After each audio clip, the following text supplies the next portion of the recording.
యుద్ధం మొదలు కాబోతోంది. ఏ క్షణమైనా మళ్ళీ పాకిస్తాన్ వైపు నుంచి మన వైపుగా మళ్ళీ డ్రోన్ అని మిసైల్ని ప్రయోగించవచ్చు. ఆ తర్వాత భారత ఆర్మీ ఈసారి వదిలిపెట్టే ప్రసక్తి లేదు. కోడితే పంజాబ్ విసిరితే పాకిస్తాన్ మొత్తం బద్దలవ్వాల్సిందే. అటువంటి సినారీ వ్యక్తం కాబోతోంది. ఏకంగా పాక్ ప్రధాని అంటున్నారు, ఇది యుద్ధం ఇంకా ఆగిపోలేదు, యుద్ధం ఇంకా మేము పూర్తిగా ఆపేయలేదు, యుద్ధం మళ్ళీ జరగబోతుంది అంటున్నారు. కేవలం 18వ తేదీ అంటే కేవలం రేపటితో యుద్ధం సంబంధించి సీజ్ ఫైర్ అండర్స్టాండింగ్ ముగుస్తుంది. ఆ తర్వాత తిరిగి ఆదివారం నుంచి మళ్ళీ మేము దాడికి తెగబడతామంటూ చాలా బహిరంగ ప్రకటన చేస్తున్నారు పాక్ ప్రధాని. ఏ క్షణమైనా మళ్ళీ భారత్ వైపుగా మిసైళ్లు డ్రోన్లు పాకిస్తాన్ నుంచి రావచ్చు.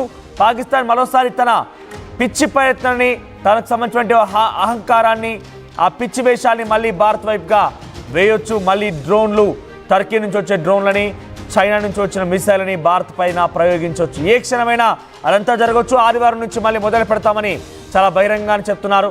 నిన్న ఆయన ఒక ఎయిర్ బేస్ సందర్శించారు. పాకిస్తాన్ పిచ్చి ప్రధాని ఒక ఎయిర్ బేస్ సందర్శించి ఆ తర్వాత ఈ వ్యాఖ్యలు చేసుకొచ్చారు. భారత్తో యుద్ధం ఇంకా అయిపోలేదు, మళ్ళీ మొదలు పెడుతున్నాం. 18వ తేదీ నుంచి అంటే ఆదివారం నుంచి మళ్ళీ బాంబులతో దాడులు చేస్తాం, మేము మళ్ళీ భారత్ని అంతు తేలుస్తామన్న రకంగా మాట్లాడుతున్నారు.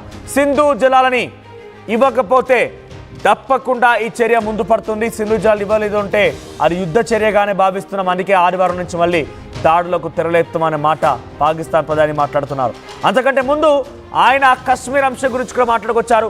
కశ్మీర్ మాది అంటూ మాట్లాడుతున్నాడు ఆ దుర్మార్గుడు. కశ్మీర్ మీ బాబు గారి సొత్తేరా, మీ బాబులు జాగిరా, మీరు సంపాదించిన ఆస్తులు ఏమన్నా? కశ్మీర్ మా ప్రాంతాన్ని మీరు ఆక్రమించుకున్నారు, అందుకే దాన్ని పాకిస్తాన్ ఆక్యుపైడ్ కశ్మీర్ అంటున్నారు. పాకిస్తాన్ ఆక్యుపైడ్ కశ్మీర్ అంటే అర్థమే మీరు ఆక్యుపై చేసుకున్నారు, మీరు దుర్మార్గంగా దాన్ని స్వాధీనపరుచుకున్నారు. ఏ క్షణమైనా భారత్ దాన్ని తీసుకోవచ్చు, దాన్ని పూర్తిగా కైవసం చేసుకోవచ్చు. ఈ నేపథ్యంలో మరోసారి కశ్మీర్ గురించి మాట్లాడుతూ కశ్మీర్ ప్రాంతాన్ని మేము తిరిగి తీసుకుంటామని చెప్తున్నారు. కశ్మీర్ మాది అంటూ మాట్లాడుతున్నాడు దుర్మార్గుడు. ఏకంగా ఇక్కడ చూడండి, విజువల్ చూస్తున్నారు కదా, నిన్న పంజాబ్ ప్రావిన్స్లోని ఒక ఎయిర్ బేస్ని సందర్శించాడు. అంతకంటే ముందు మన మోదీని కాపీ కొడుతూ మోదీ ఎక్కడెక్కడైతే ఎయిర్ బేస్ సందర్శిస్తున్నారో మీరు చూస్తున్నారు కదా, ఆ రకంగానే ఖమ్రా అనేటువంటి ఒక ఎయిర్ బేస్ని సందర్శించాడు నిన్న పాక్ ప్రధాని. ఆ నేపథ్యంలో వ్యాఖ్యలు చేశాడు. సో సింధు జలాల నీళ్ళని ఇవ్వడలేదు కాబట్టి యుద్ధ చర్యగానే భావిస్తున్నాం. కశ్మీర్ మాది, కశ్మీర్ని మేమే ఉంచేసుకుంటాం, కశ్మీర్ పైన మేము పోరాడుతూనే ఉంటాం. మళ్ళీ ఆదివారం నుంచి మళ్ళీ దాడులకు తెరలేస్తాం, డ్రోన్లు ప్రయోగిస్తాం, మిసైళ్లతో దాడి చేస్తాం. సో నిజంగానే తెగింపు ఉంటే, నీకంత ధైర్యమే ఉంటే, నువ్వు నిజంగా నేను ఇక్కడ పదాన్ని వాడుతుంది, దయచేసి క్షమించండి, నువ్వు ఒక నిజంగా మనిషివే అయితే నీకు ఆ ధైర్యం, తెగింపు, సాహసమే ఉంటే గనక ఎందుకు దుర్మార్గుడు మళ్ళీ సీజ్ ఫైర్ అండర్స్టాండింగ్ కోసం ముందుకు వచ్చావు? సీజ్ ఫైర్ అండర్స్టాండింగ్ని భారత్ అడిగిందా? సీజ్ ఫైర్ అనేటువంటి పదం ఎత్తిందే మీరు కదా, సీజ్ ఫైర్ గురించి ముందుకు వచ్చిందే మీరు కదా. మరి మళ్ళీ ఇప్పుడు వచ్చి అంత పెద్ద ఉద్ధరించేటువంటి పెద్ద మనిషివే కదా, ట్రంప్ నీకు సపోర్ట్ ఇస్తున్నాడు కదా, ఈ మానీలు మీకెందుకు, మా భిక్ష మీకెందుకు? ఓ బిచ్చగాడా, ఓ భిక్షం ఎత్తుకున్నటువంటి దుర్మార్గుడా, నువ్వెందుకు మా దగ్గరికి మళ్ళీ వచ్చి మాకు భిక్షమేమని అడుగుతున్నావు? మా నీళ్ళు నీకు భిక్షగా కావాలా?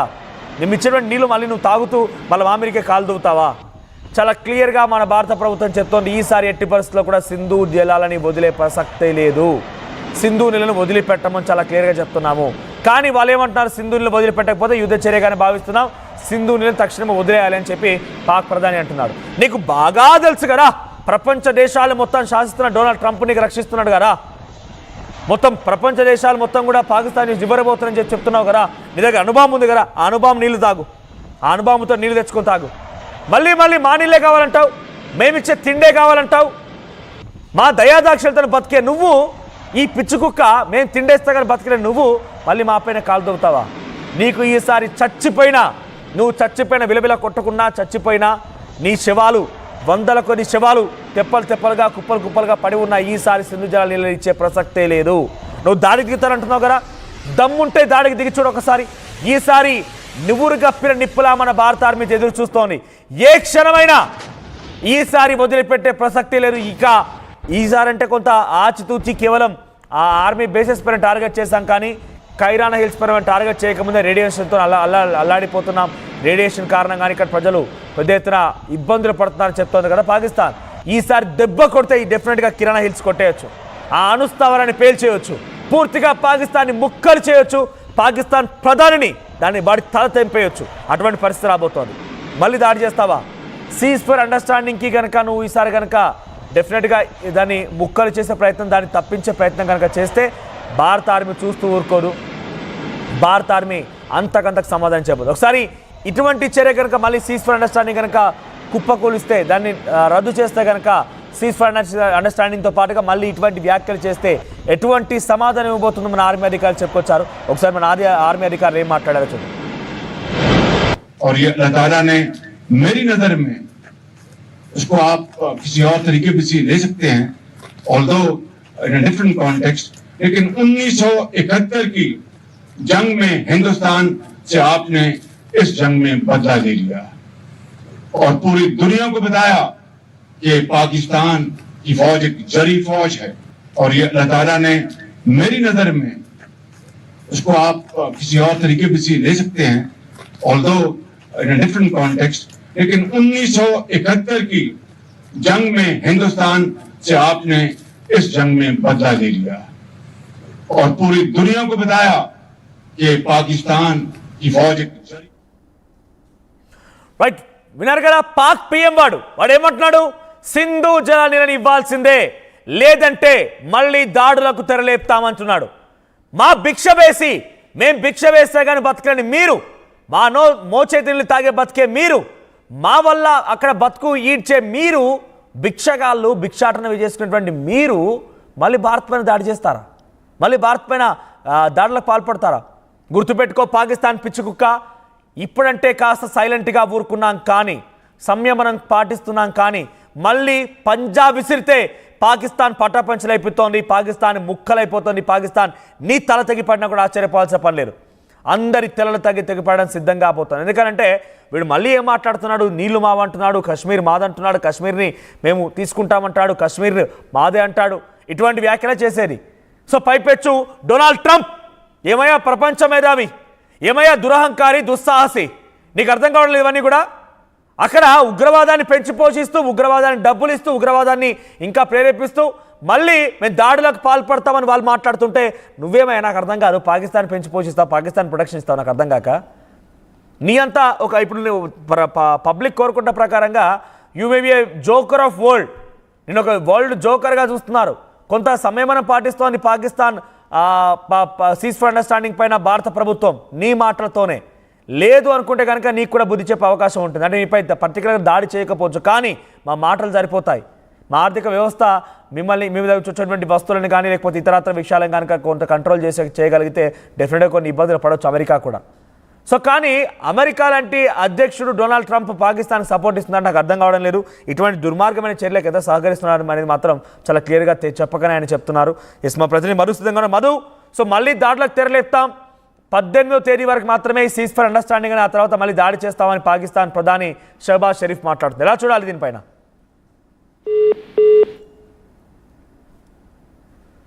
రైట్, పాకిస్తాన్ ప్రధాని మాట్లాడుతూ మళ్ళీ సింధు జలాల నీళ్లు మావి మాకు ఇచ్చేయండి అంటున్నాడు. కశ్మీర్ని మాకు ఇచ్చేయండి అంటున్నాడు. కశ్మీర్ మాది, సింధు జలాలు మావి. వీళ్ళ తాతల తండ్రులు సంపాదించినట్టుగా, బాబు గారు జాగీర్ అన్నట్టుగా మళ్ళీ మావి అంటూ మాట్లాడుతున్నాడు. సింధు జలాలు మీవా? ఒకసారి సింధు జలాల మాపు కూడా మీకు ప్లే చేస్తాను. భారత్ నుంచి ప్రారంభమైపోయి మన దయాదాక్షలతోని మనం వేసేటువంటి ఆ భిక్షతోని అక్కడ ప్రజలు బతుకుతున్నారు, అక్కడ పంటలు పండుతున్నాయి, అక్కడ ఇండస్ట్రీస్ నడుస్తున్నాయి, అక్కడ ఎలక్ట్రిసిటీ ప్రొడక్షన్ జరుగుతోంది. మళ్ళీ మావి అంటే సంబోధించడం చూస్తూ నిజంగా ఆశ్చర్యం వేస్తోంది. ఈ రకంగా మాట్లాడే మాటలు చూస్తుంటే నిజంగా వీడి తల తెగిపడాలనే రకంగా అంత కోపం, ఆగ్రహం వెళ్ళగక్కాల్సిన పరిస్థితి అయితే వస్తుంది. ఎందుకని అంటున్నానంటే సీజ్ ఫర్ అండర్స్టాండింగ్ కోసం ఒప్పందం కుదుర్చుకుని వాళ్ళు ముందుకు వచ్చారు. వాళ్ళు ముందుకు వచ్చి మళ్ళీ సీజ్ ఫర్ అండర్స్టాండింగ్ అనేది లేదు, మళ్ళీ మేము ఆదివారం నుంచి మళ్ళీ దాడులకు మొదలు పెడతాము, 18వ తేదీ నుంచి మళ్ళీ దాడులు చేస్తామని రకంగా మాట్లాడుతున్నారు. ఎస్ మధు, సో మళ్ళీ దాడులు చేస్తాం అని చెప్పి చాలా క్లియర్గా పాక్ ప్రధాని మాట్లాడుతున్నారు. ఎలా చూడాలి? సింధు జలాలకు సంబంధించి తిరకాసు పెట్టే ప్రయత్నం చేస్తా ఉంది. సింధు జలాలు విడుదల చేయకుంటే మా పైన యుద్ధం అనేటువంటి ప్రకటించినట్టే అనేటువంటి స్టేట్మెంట్ చేస్తా ఉన్నారు. అంతా కూడా గతంలో ఇచ్చిన మాట పైన ఎప్పుడూ లేరు పాకిస్తాన్, ఎన్నిసార్లు అయినా కూడా. ఈసారి మళ్ళీ అదే వంకర బుద్ధి చూపిస్తా ఉంది. మళ్ళీ సీజ్ ఫైర్ ని, మళ్ళీ ఒప్పందాలను ఉల్లంఘిస్తామనేటువంటిది. 18 వరకు టైం అంటున్నారు. సింధు జలాలు విడుదల చేయాలనేటువంటి ఒక ప్రెజర్ చేసే ప్రయత్నం చేస్తా ఉన్నారు. ఇది ఒక రకంగా చెప్పాలంటే పాకిస్తాన్ పైన మనం ఒక సామెత వాడినట్టుగానే ఉంటుంది. ఎటు ఒక బుల్లెట్ వాడకుండానే వారికి తీవ్రమైనటువంటి ఇక్కట్లు, సింధు జలాలు నీటి చుక్క వదలకపోవడంతో ఇబ్బందులు అయ్యే పరిస్థితి ఉంది. అది గమనించి పాకిస్తాన్ ఇప్పుడు కొత్తగా మళ్ళీ కాశ్మీర్ అంశం కూడా చర్చకు తీసుకురావాలనేటువంటి ప్రతిపాదన తీసుకొస్తా ఉన్నటువంటి పరిస్థితి. దీనికి అర్థం లేదంటూ కామెంట్స్ వినిపిస్తా ఉన్నాయి.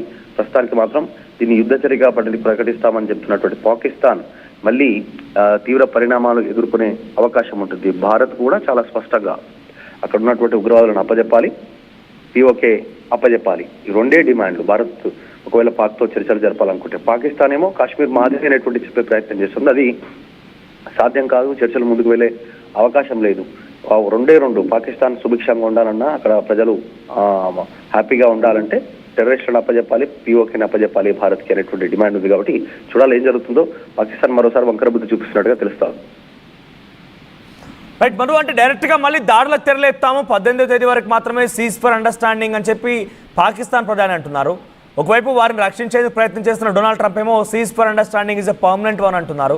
మన భారత ప్రభుత్వం ఏమో ఏ క్షణమైనా కూడా మన టార్గెట్లు ఉగ్రవాదులే కాబట్టి ఉగ్రవాదు అణచివేసే క్రమంలో ఎట్టి పరిస్థితుల్లో వెనక్కి తగ్గమంటున్నారు. సో ఇవన్నీ మనం డాట్స్ కలుపుతూ ఉంటే ఏం జరగవచ్చు, తర్వాత భవిష్యత్తు మళ్ళీ దాడులకి కాల్పులకి పాల్పడవచ్చా పాకిస్తాన్, మళ్ళీ భారత్ వాటిని తిప్పికొట్టచ్చా పాకిస్తాన్ని, ఈసారి భారత ఆర్మీ అంతమొందించొచ్చా?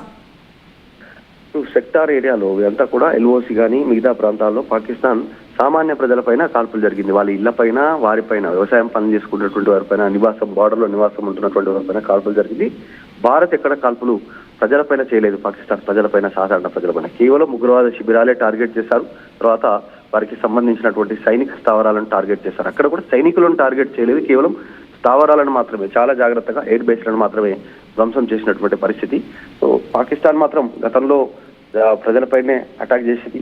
తర్వాత వారు ట్రైనింగ్ ఇచ్చి, ఆశ్రయం కల్పించి, ఆయుధాలు ఇచ్చి భారత్లోకి చొప్పించి టెర్రరిస్టుల ద్వారా సామాన్య ప్రజలను చంపినటువంటి పరిస్థితి. పహల్గామ్ ఉగ్రఘటన అదే, గతంలో జరిగినటువంటి ఇన్సిడెంట్స్ అవే, సైనికులపైన అటాక్, బాంబేలో బాంబు దాడులు, దేశవ్యాప్తంగా అనేక బాంబు దాడులు, ఇవన్నీ పాకిస్తాన్ ప్రేరేపిత ఉగ్రవాదులు, ఆశ్రయం పొందినటువంటి వాళ్ళు, ఆయుధాలు పొందినటువంటి వాళ్ళు. సో పాకిస్తాన్ ఆలోచన వైఖరి మారే పరిస్థితి లేదు. ఇది కఠినంగా వాళ్ళు కఠినంగా దీనిపైన భారత్ చర్యలు తీసుకునే అవకాశం ఉంది. ఇప్పటికే ఉగ్రవాదం పైన ప్రపంచ దేశాలు పోరాడుతున్నాయి కాబట్టి పాకిస్తాన్ మరొకసారి ఈ విషయంలో కార్నర్ అయ్యే అవకాశం ఉంది. కేవలం ప్రతిపాదన తెస్తున్న సింధు జలాల కోసం అది సాధ్యమయ్యే అవకాశం లేదు. చాలా స్ట్రిక్ట్ గా ఉంది, స్టిక్ అనే ఉంది. భారత్ ఉగ్రవాదులను అప్పజెప్పాలి, టాప్ మోస్ట్ ఉగ్రవాదను, తర్వాత పిఓకని అప్పజెప్పాలి.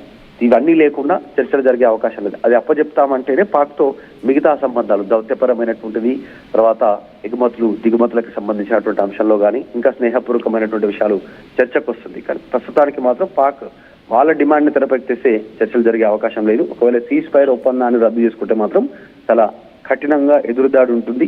ఇప్పటికే ఆర్మీకి ఫ్రీడమ్ ఇచ్చారు ప్రధాని నరేంద్ర మోదీ. వాళ్ళు బుల్లెట్ వేస్తే మనం